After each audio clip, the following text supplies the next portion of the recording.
మనరామానేడు కార్యక్రమంలో భాగంగా ఈరోజు పాలకొల్లు మండలంలో 1,62,00,000 రూపాయలతోటి ఈరోజు 4 పనులకు శంకుస్థాపన చేయడం జరిగింది. అందులో ప్రధానంగా పోలపల్లి జున్నూరు ఛానల్కి సంబంధించి 9.67 లక్షలు, బగ్గేశ్వరం చింతపురం జున్నూరు ఛానల్పై గ్రహదారి కోసం 22.20 లక్షలు, బగ్గేశ్వరం సత్యనారాయణపురం గ్రావెల్ రహదారి 69.30 లక్షలు, బగ్గేశ్వరం డ్రైన్ మీద ఏదైతే బాక్స్ ఇన్లెట్స్ ఏవైతే ఉన్నాయో దానికి 61 లక్షలు, మొత్తం 1,62,00,000 రూపాయలతోటి ఈవేళ 4 పనులకు ఈరోజు మన రైతు మన రామారెడ్డి కార్యక్రమంలో శంకుస్థాపన చేయడం జరిగిందని చెప్పి తెలియజేసుకుంటూ, ఈ రకంగా ఒక రైతు బిడ్డగా, ఒక వ్యవసాయం నుంచి వచ్చినటువంటి వ్యక్తిగా, ఆ రైతుల రుణం తీర్చుకునేటువంటి వ్యక్తిగా, అందరికీ అన్నం పెట్టేటువంటి అన్నదాతకు ఏ మాత్రం కూడా కష్టం ఉండకూడదు అనేటువంటి ఆలోచనతో ఈ నిధులు తీసుకురావడానికి ఆ రైతుల తరపున నేనే శ్రమించి, నేనే కష్టించి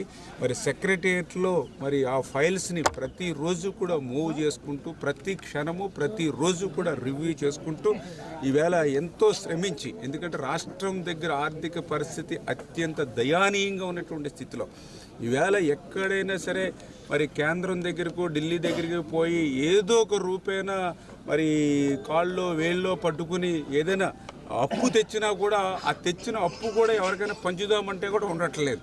గత 5 సంవత్సరాల జగన్మోహన్ రెడ్డి పుణ్యవాని తెచ్చినటువంటి అప్పు కూడా అది కూడా ఆవిరైపోతున్నటువంటి పరిస్థితి, ఆ యొక్క అప్పుల వడ్డీలు కట్టడానికి. అటువంటి స్థితిలో కూడా ఇంత పెద్ద ఎత్తున ఈవేళ ఆ రైతాంగానికి సేవ చేస్తున్నామని అంటే రైతుల పట్ల మాకున్నటువంటి చిత్తశుద్ధికి అదొక నిదర్శనం. ఒక రైతు బిడ్డగా అది నా బాధ్యత అనేటువంటి విషయాన్ని గుర్తుపెట్టుకుని పనులు చేస్తున్నాననేటువంటి విషయాన్ని ఈ సందర్భంగా తెలియజేసుకుంటూ, ఇన్ని అభివృద్ధి కార్యక్రమాలు ఈరోజు కూడా చూస్తున్నాం. 1వ తారీఖు ఈవేళ 3,000 కోట్ల రూపాయలు ఆంధ్రప్రదేశ్ రాష్ట్రంలో పెన్షన్లు ఇచ్చేటువంటి రోజు. ఇన్ని అభివృద్ధి కార్యక్రమాలు, ఇన్ని సంక్షేమ కార్యక్రమాలు చేస్తూ ఉంటే ఈవేళ జగన్మోహన్ రెడ్డి ఈవేళ మనం చూస్తూ ఉన్నాం. ఆయన మాట్లాడేటువంటి విధానం చూస్తూ ఉంటే చాలా ఆశ్చర్యంగా. ఎందుకంటే గత 5 సంవత్సరాలు ఆయనకి 151 సీట్లు ఇచ్చి 50% ఓట్లు ఇస్తే 5 సంవత్సరాలు ఎప్పుడైనా తాడేపల్లి రాజప్రసాదం వదిలి ఒక్క కాలు బయటకు పెట్టాడా? ప్రజలు ఇబ్బందుల కష్టాలు ఎప్పుడైనా భాగం పంచుకున్నాడా? మన గోదావరి వరదలు వస్తే ఆకాశంలోనే ఆయన తిరిగాడు, ఆకాశంలోనే వాగ్దానాలు ఇచ్చాడు. ఆ ఇచ్చినటువంటి వాగ్దానాలు ఆ గాల్లోనే కలిసిపోయినటువంటి పరిస్థితి. ఎప్పుడైనా సరే రావాల్సి వస్తే 144 సెక్షను, 30 యాక్ట్లు, పరదాలు, బ్యారికేడ్లు, ముందస్తు అరెస్టులు, హౌస్ అరెస్టులు, ఇదే కదా నీ 5 సంవత్సరాల పరిపాలన.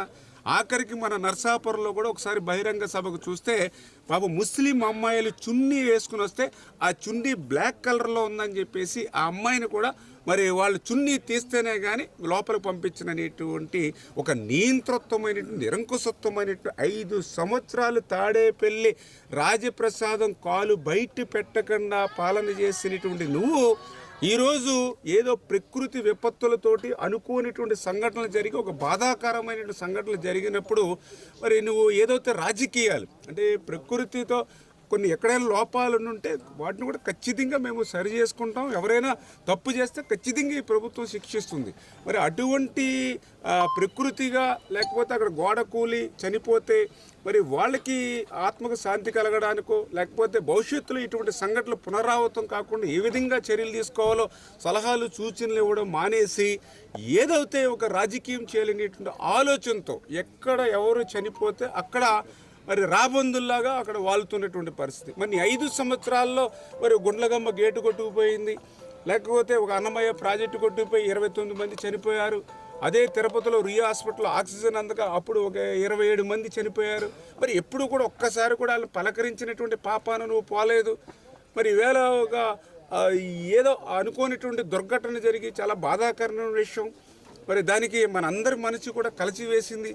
దాన్ని ఎట్లా మనం భవిష్యత్తులో అటువంటి సంఘటనలు పునరావృతం కాకుండా ఎట్లా చేయాలనే దాని మీద దృష్టి పెట్టకుండా రాజకీయాలు చేసేటువంటి విధంగా నువ్వు వ్యవహరిస్తున్నటువంటి శైలి చూస్తూ ఉంటే ఈవేళ జగన్మోహన్ రెడ్డి వైఎస్ఆర్సీపీ పార్టీ అధ్యక్షుడు కాదు, ఆయన రాబందుల ముఠాకి ఒక అధ్యక్షుడిగా ఉన్నటువంటి పరిస్థితి ఈరోజు ఈ రాష్ట్రంలో కనిపిస్తున్నటువంటి స్థితి.